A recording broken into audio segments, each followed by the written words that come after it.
everybody, welcome to another episode of We Are Fear. My name is Wambui, and you can see I am on my own on one of these episodes that I don't know why I agreed to. So this is Ask Wambui. So yeah, Leah is behind the scenes, so I'll let her introduce herself.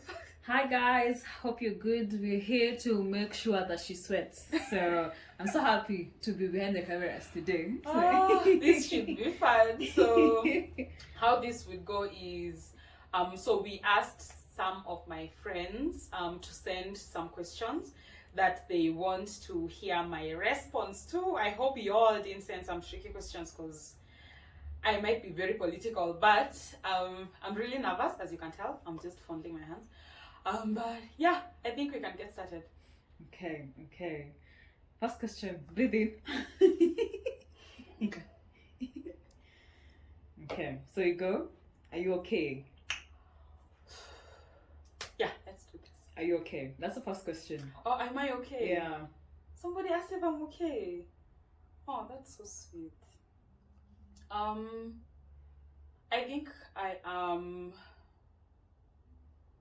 not as 100% okay. There's still some things that I'm struggling with that are very recent, and it's a new situation, so I haven't figured out how to navigate it. Yeah. So I'm not 100% okay, but I feel like I did the right thing for me. Okay. Good. Second question, what is your biggest fear? I think not achieving everything that I envision myself achieving. Like when I look at my vision board, because sometimes I forget and I get tired on, like, even on a course, or like sometimes I feel a lot of exhaustion, like for the example this week with work, and then I go back to my vision board and I see some of the things I want to do and I feel guilty. And I know it's not right, but being tired and overwhelmed sometimes makes me feel guilty because I feel like I am letting myself down, and that's one of the biggest fears that I have, that I won't be able to look myself in the mirror and be proud of myself, or appreciate myself because I didn't do what I had set to do. So if I don't keep my own word, it makes me very fearful. Yeah. Okay. My own word to myself. Okay. That's deep. Which has been the best day of your life so far? Best day? Yeah. Maybe you can tell us what happened. Best day. Have I had a best day? I don't think a best day, but the most recent best experience I've had was the live music experience, the one that we went to. So me and Leah went to watch or listen to Watendawili, this free event that was held at Sarit Center, and it was very emotional. Listening to some of those songs, I was just like, dude, chill, like just stop pointing fingers. But I also felt really happy because I realized these are some of the things that I have always wanted to do, like me on my own, and I'm now starting to do things that are just for me, and it made me really happy because I would have gone one way or another, so it felt really calming. Yeah, I think that was one of the most recent best experience that I have had. Okay. Yeah. What was your favorite thing to do when growing up? This will sound very babyish, but my favorite thing to do was Christmas with you, watching High School Musical. I loved. And cry. Yeah, and crying. And you've watched it like a million times. I think that was my favorite thing to do. Like watching those two, Camp Rock. You remember Camp Rock? Yeah. Camp Rock, all those things during Christmas, and it's just me and you, and we were so happy sometimes when even Shosho would go, and it's just the two of us in the house, and we were so young. Yeah, that was good. Funny question. This you knew you should have to be asked, yeah? So are you single? Because you're just very hot. What? That's how the question was phrased. Because they're very hard. So this might be a friend who's looking at you like, okay. Who are checking you? I'm checking Who are you. Yes. Please This sip. one? Please sip. Can I be political? Am I single? I think I'll just say I am not in a space to date. Okay. That's all I'm going to say. Okay. Yeah. Not I know Seriously. yes, but not in the space. Yeah, Good answer.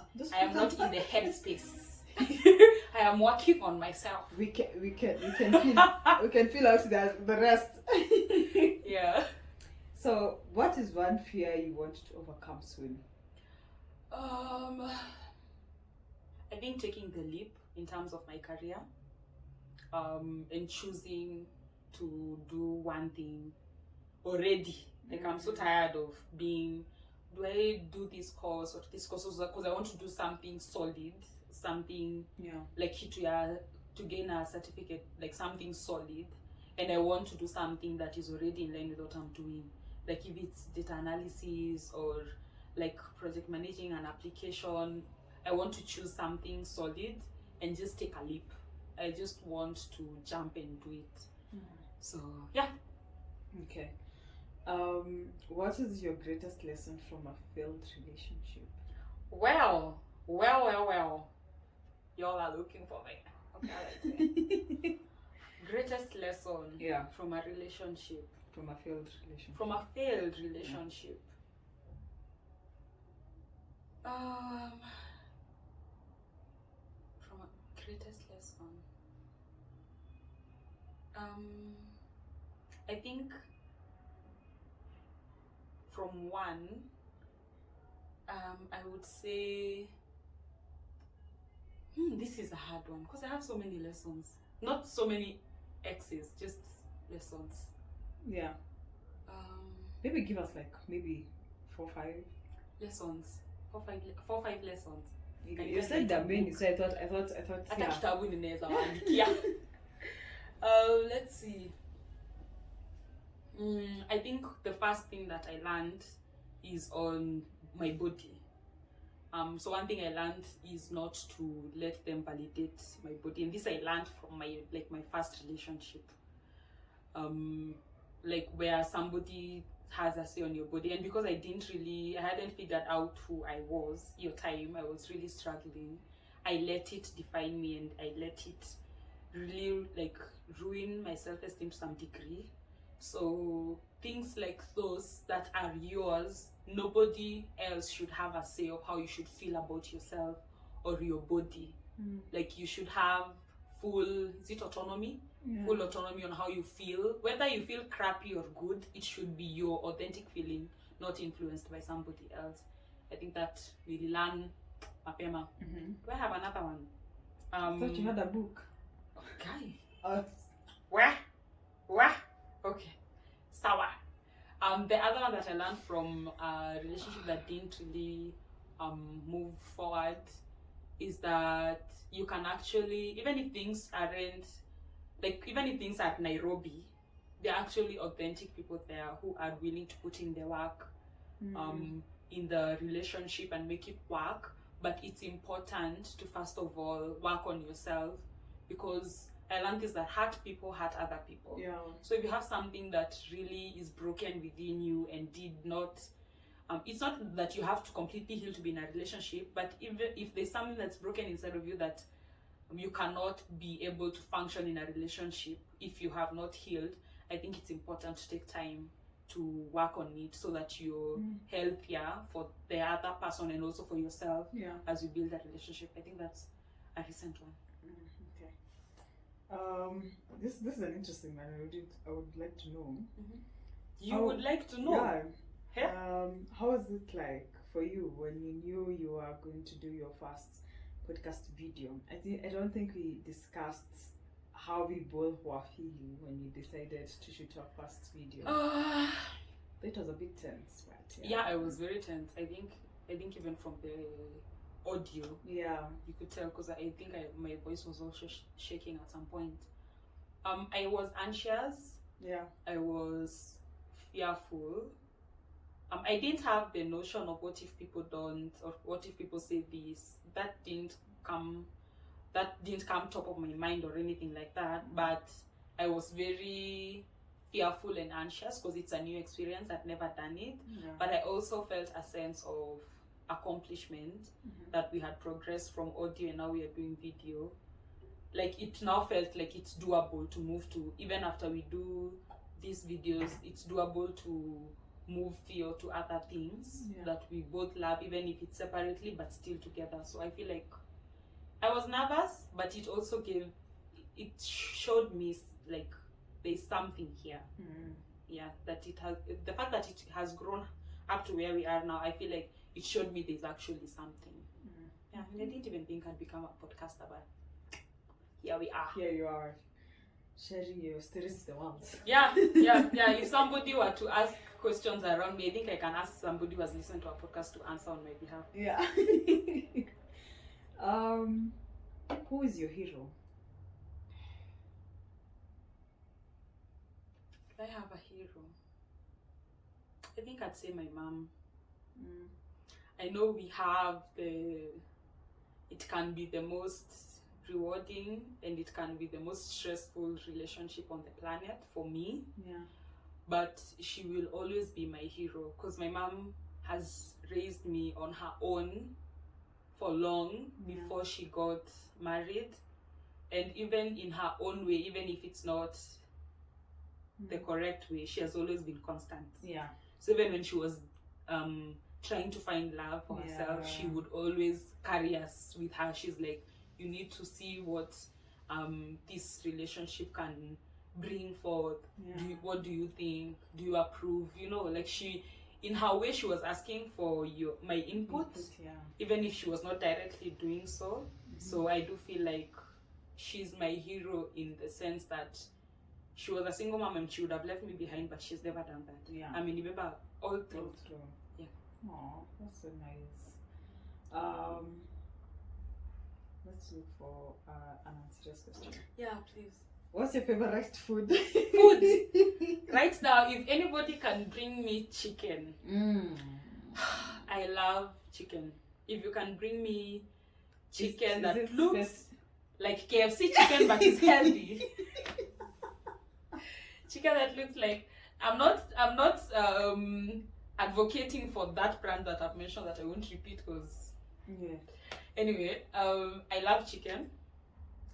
That is my favorite food, and my favorite ice cream is pina colada. So if you love me, here a gallop for chicken and ice cream. Her handle. Yeah. What? Wambui. Yeah. Yes. Okay. So what mantra do you live with when it comes to matters like finances, relationships? Do you have a mantra that you live by? Life is see yourself with your own eyes and love yourself with your own heart.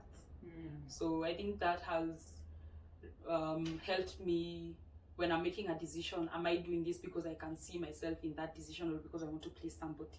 So in my journey of trying to find my authentic self, that has been something that I took from Oprah. I think maybe last year or I don't know, but I had her mention it like some time back, and I have always had it. So see myself with my own eyes and love myself with my own heart. In terms of finances, I don't have a mantra for finances, but when I because I've now gotten the culture of savings first, I feel like that's very important because I went through a situation of restructuring at work, and it's very draining emotionally and also mentally because you're anxious. Where will your next paycheck come from? Will you be able to cover your bills? And we live together, so I'm like, will I be able to be there in the same way that I've been there? And that gave me a lot of anxiety, and because of that, I think that was the biggest wake-up call to savings. So having my emergency fund, like putting my money in different places just so that I have peace of mind even if I lose my job now, I know at least 2 or 3 months I'm okay. After that, the struggle is real. But yeah, I think just saving fast and then spending. But also, I'm now starting to learn how to buy myself things. I was not really good at that, like buying some things, taking myself for some stuff outside. So even if I'm saving in terms of finances, I'm also trying to enjoy my money. Of importance. Of importance. Is life. How do you handle breakups? Well, what? Nani aliuliza hiyo swali? I need to ask them something. I need to ask them a question. Unfortunately, anonymous. How do I handle breakups? I have two sides based on how I have seen myself. Okay. So the first one is in its extreme. So the way I handled, or I saw myself handle it, is putting myself into a lot of things. So being very busy, not thinking about it, and then so avoiding. Yeah. And then the other one that I have seen, with myself in terms of breakups, is it's like pep talk, giving myself pep talks. So I feel the heart. You know how they say that you don't feel the heart in this heart? Yeah. It's in this heart. Because you don't feel it anywhere else. It feels like your heart is. It's not a. I wouldn't wish a breakup for anybody. It's not a nice experience. Yes, I think it's a worthwhile after you have survived it, but when you're through it, I know. So I feel like the other way I've seen it is giving myself talks and actually being like feeling it, feeling that feeling of whether it's guilt, like sitting with that pain, like not, and I'm not very good at talking about it once and all those things. Yeah. So sitting with it and just feeling through it. And on that first day after that breakup, I go out, chop, and then after that, try to navigate my feelings. Venye zitakuja. I right now I don't even want to control it. If I feel like crying, I'll just go and cry. Yeah. I think it is important.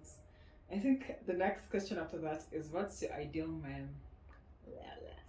You can near the same person. It's anonymous. It's anonymous. What's my ideal person? I feel like you're kama kupeana mwa Kenya. Let's people pick your pens and notebook. For those who are trying to shoot their shots, this is the moment where you get the secret into making your shot become not be shot down. Oh my god, what is my ideal man? Let's see. I have never actually been like, I want a man who's like this, but I know I want somebody who's very ambitious. Yeah. I feel like that is something that, for like right now, is something that I would really, not right now, because right now I'm not interested in dating. Right? Anyway, I would like somebody who is very ambitious. I'd also like somebody who is very, the same way I'm trying to learn myself, I'd also like somebody who is in that space of like learning themselves, or mtu anajijua more than even me, I know myself, you know. So like somebody I would learn from, essentially. So I think that would be a nice thing to have. Another trait, I'd also like somebody who is very, even if they're not church people, I want somebody who acknowledges God, or has a sense or a belief in a higher being, and that kind of belief grounds them in their values. Like somebody who is who would take care of other people, you know, like they're just that sense of what the aspect of knowing a higher being and respecting a higher being gives for somebody. Yeah. And somebody who is calm, who has calm energy and loves to explore the outdoors, because I feel like if they don't, I would have a challenge. Yeah, and somebody who's also trying to be fit, like Important. yeah, like cause me, I know I can be lazy and not go to the gym. I want somebody who goes to the gym with me. You're the replacement of me. Staki kusumuk, and I want a male version of Leia in short. Yeah. Yeah, that's all. Let's try. Actually, scratch the other choices in You have managed to live thus far. Yeah. Without killing each other. But still, lazima kuwe na abs. Nasema tu anaenda ana workout. Yeah. Are you sure? I'm sure you don't have just no comment. Okay. What annoys you most about your siblings? I think also you have an idea. I think one of them. The other one is too young. Too young. She can annoy me 1 second, and then the rest of the time I'm protecting her from other people. I think what mostly annoys me about Regina, because I know she's the one who asked this one. I think it's the fact that to some level we don't see eye to eye on some things, and then I also feel like she sells herself short. That really annoys me because I think she's very, first of all, she's very intelligent. I feel like she has a good head on her shoulders. Yeah. And I feel like she can do so much, but sometimes I feel like she wants me to help her do everything. So it makes me really angry because I know I know myself the way I was at her age, and I feel like if she were to learn from me right now, she would ruka some of the things I had to go through to get here. You know, like it would be easier for her. And sometimes I feel guilty because I don't know if I've helped her enough. Like Vitokama articulating herself when she maybe wants to get a job, or reviewing her CV or things like those are things I'm starting now. But sometimes in Anikasirisha, when she's not fulfilling the potential I think she has, which might be a me thing. Yeah, it might be a me thing, but that pisses me off because I see so much in her, and I would want her to move. Like, I would want to see her really succeed and grow and come out of the situation that we have grown in, and kind of break free from that completely, even in terms of relationship. Like, I'd want to see her in herself without that kind of validation from maybe guys or something like that. I think that's one thing I would really want. Okay. Do you think there's an aspect of mothering in that kind of relationship? Especially with me and Richie, because we have been through a lot with her. I remember trying to shield her from some of the violence at home and thinking I had shielded her, but I had not, because she saw, and I know it marked her. So I do feel like I have mothered her to some degree, and that's why it's easy for me to get angry at her, because I'm coming from a point of, why is she not doing this, rather than trying to understand, you know. And it comes from a point of maybe selfishness from my part, where I'm like, but I protected you, so why are you behaving like you also have a sense of brokenness? Yet I protected you, but in essence I didn't do it, because she was also affected to some level by some of the chaos when we were kids. So yeah, sometimes I feel like I mother her, but I don't think it has ever come from a point of me trying to make bad decisions for her. I think it's me trying to make good decisions for her because I am a mother in that sense, but she's my sister. So do you think there's an aspect of codependency? Maybe. Yeah, because I do feel like it's a sense of me and her to some level. Yeah, it's like we need to look out for each other. Like, anything can happen, and she can always come, even if she has done the worst of worst. And yes, I might react the first instance, but I'll take her corner by the end of that thing. It's not always the healthiest, but I'll always take her corner. So I feel like it's a codependency of, she can rely on me and I can to some degree try to control, but I don't think I also can venye nimeona sahi. It's messed up like that. Yeah, we'll discuss that No, we are not discussing this after this episode. yeah. What would you change about yourself if you could? About myself, if I could, ningependa sana kuzaliwa majuu, you know, where there are more opportunities. Anyway, on a serious note, what would I change about myself if I could? I think this is something I learned from Lewis, one of my friends. It's the sense of appreciation for life. I think something that I could change about myself is constantly having that appreciation, because it's easy to go through life like normal life, because there hasn't been that situation where it's like life or death, and it's not a must for you to have that, for you to now have that sense of appreciation. But one thing I would change about myself is that sense of I can do anything, I can accomplish anything because of my appreciation for how precious life is and how short it can also be. So appreciating the fact that I am in my full health and I can do so much with my body, with my mind, like there's so much capacity. Yeah. But it's easy to forget. But I feel like that's something I learned from Lewis. Okay. Yeah.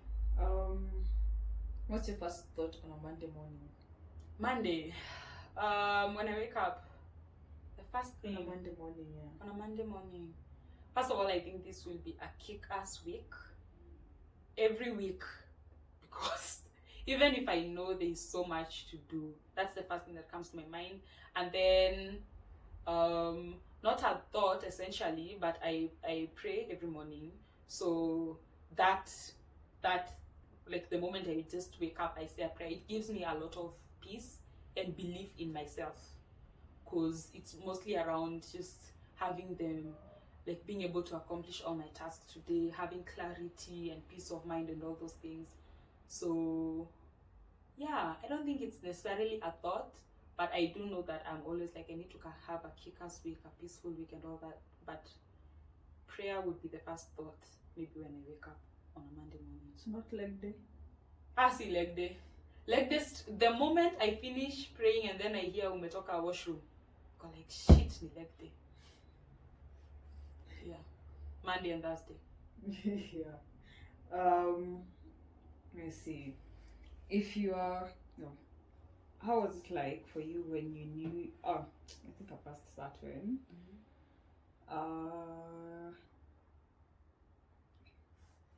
Okay, I don't like when you're smile. I'm sorry.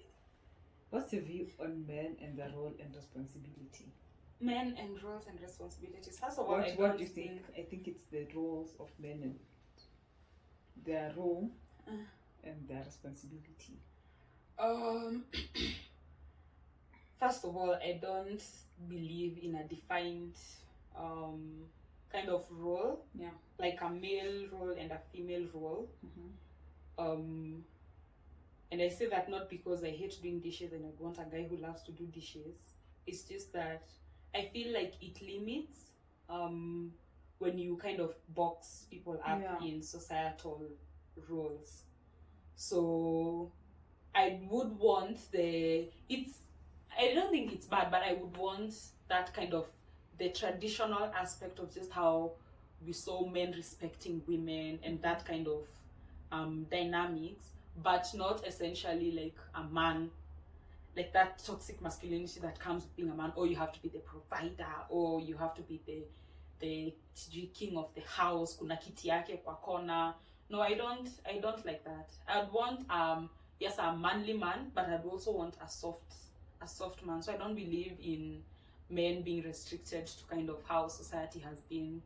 Personally, something makes you happy, I think you should just do it. If you like doing a certain thing, regardless of your gender, you should just have the freedom to do it. You don't need to be held down or pulled down by certain societal beliefs or anything like that.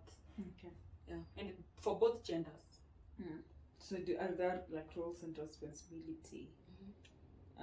Other, or they just do whatever? Are there expectations of a certain role a man should play in your life, and it doesn't? Not necessarily just in a relationship, but just in general. I think for I think security comes first in my mind, not in a sense of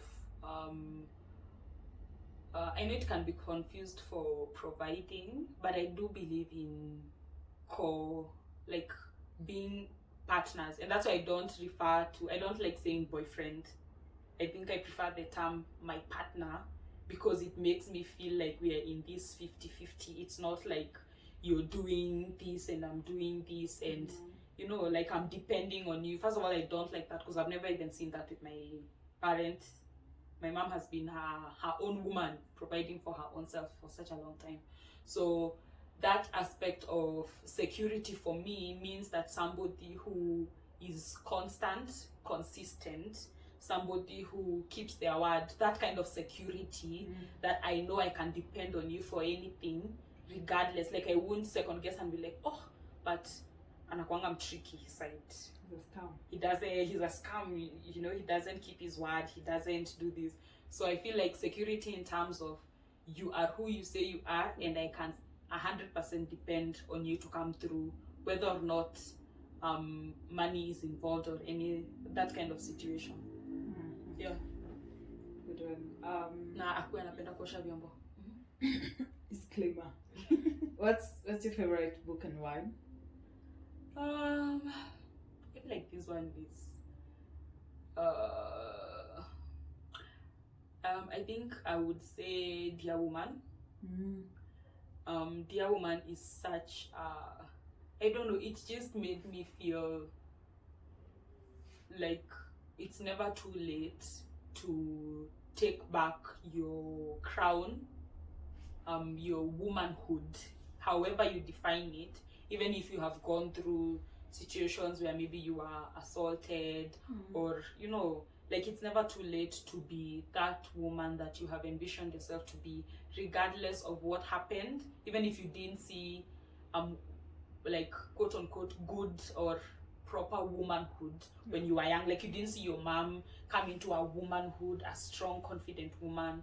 That book really showed me that you can be the one to start that for yourself and for your family and for your siblings, that you can actually own it, and then they can pick up from that you don't need to see it when growing up for you to now become it.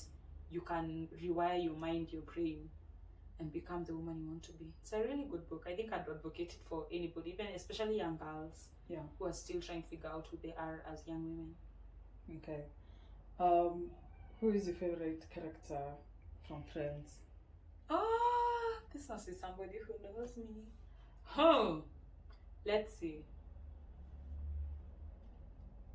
That is a hard one. But I am going to go with Phoebe, because in another world I would have wanted to be a Phoebe.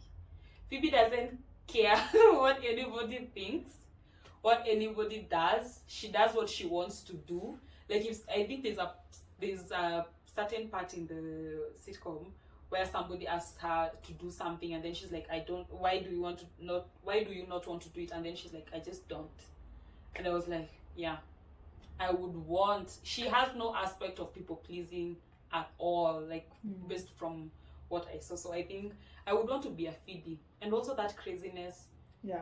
But it's hard to toa inje. So I feel like I would, in another world, I would have wanted to be a Phoebe. Okay. What are the unwritten rules where you work? Unwritten rules where I work. Unwritten. Yeah.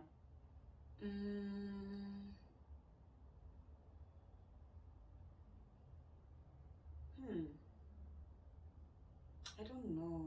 That's a hard one. Unwritten rules. I think where I work, it's a very good culture. I don't know if there are any unwritten rules. Maybe when you're dealing with the higher, like past your manager's manager, that kind of higher, because it's easy to communicate with your direct supervisor or after them. Unwritten rules. I think maybe if somebody asks for help, you can't say no. It feels like an unwritten rule, like you have to help them. Sometimes it's hard because sometimes you have so much to do, but because it's like ingrained in the culture, even if you don't help 100, you offer like some help, and then hopefully they can pick it up from there. So I feel that is because I've never had it said you need to help. It's just that like if you have an issue, it's easy to find help within the org. Okay. Yeah.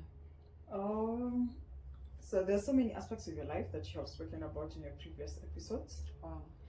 And so this person was asking, what are your thoughts on therapy and have you considered it? That's a good question. So I advocate for therapy. I'm actually in therapy. I think it's very enlightening to have somebody to push you to dig deep and figure out the issues that you have had and the trauma that you have had.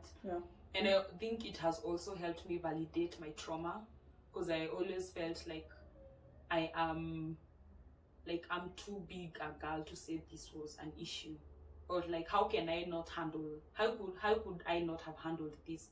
How could this still be affecting me? So I feel like therapy has helped me validate my pain and my trauma, and it's helping me see ways in which my character now has been built out of what I went through, and it's opening my eyes to see that I can rewire and redefine who I am without the things that happened when I was younger.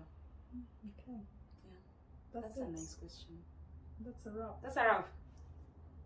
I did it. So that was very... I don't know. You guys are so deep. My friends don't even have jokes. Yeah, Phoebe Bekake. And that was also very deep. I had to think through it. But that was really... some of those things I had never thought about them. I'm so glad that we got some really good questions. I hope by me answering those questions you have learned a little bit more about me.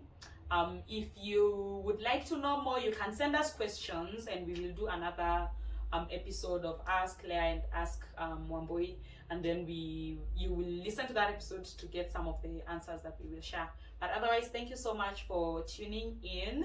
Remember to click on the subscribe button below. Follow us on Instagram and TikTok at we_r_feel.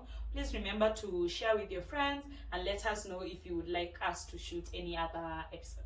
Thank you so much and see you next time. Bye.